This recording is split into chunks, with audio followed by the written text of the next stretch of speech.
The room that screams at 3 a.m. fiction ghost tale in the quiet outskirts of Ashford lies a rotting inn known as the Hollow Lantern.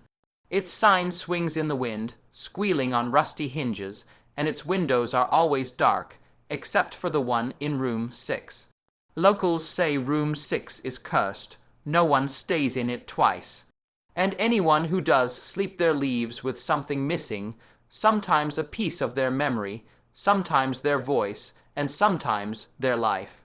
Still, for Daniel Kerr, a travel blogger hungry for stories, this was exactly the kind of place that could boost his career. He arrived on a rainy night, the lobby smelling faintly of mildew and copper. The innkeeper, a frail woman with clouded eyes, didn't speak much. She simply handed him the tarnished key to room 6 and muttered, "Lock the door, but it won't help."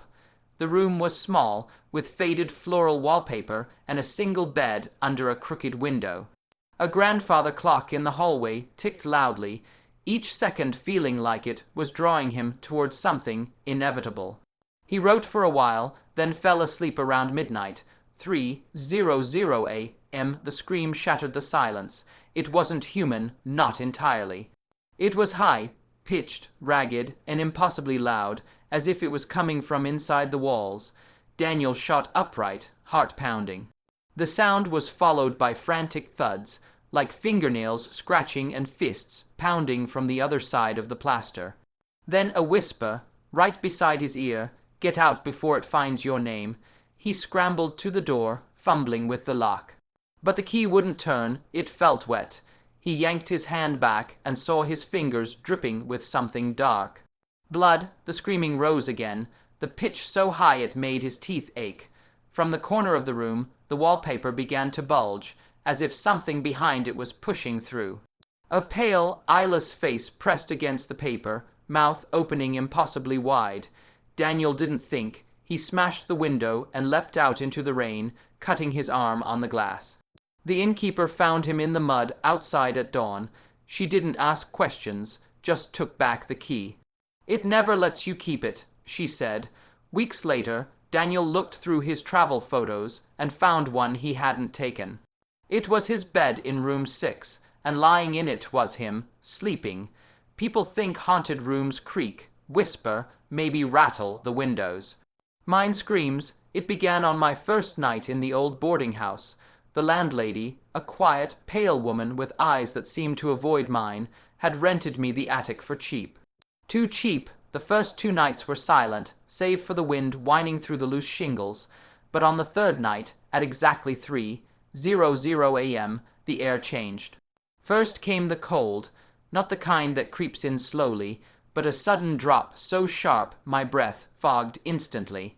Then, without warning, the walls themselves let out a piercing scream, long, ragged, and human.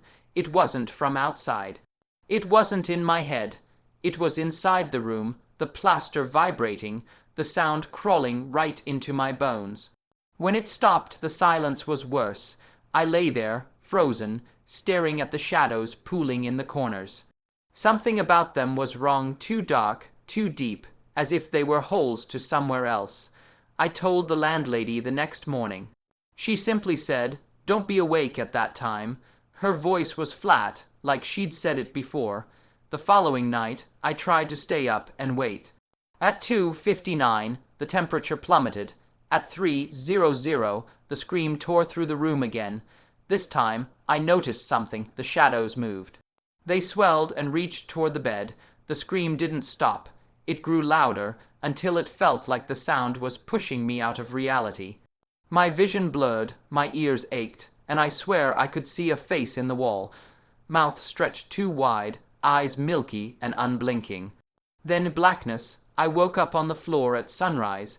My ears rang, my chest ached, and the shadows were gone. But in the wall above my bed, there was a fresh handprint burned into the plaster, long fingers, and nails sharp enough to gouge. I'm writing this at 2:45 a.m. The landlady is pounding on my door, yelling at me to leave before it starts again.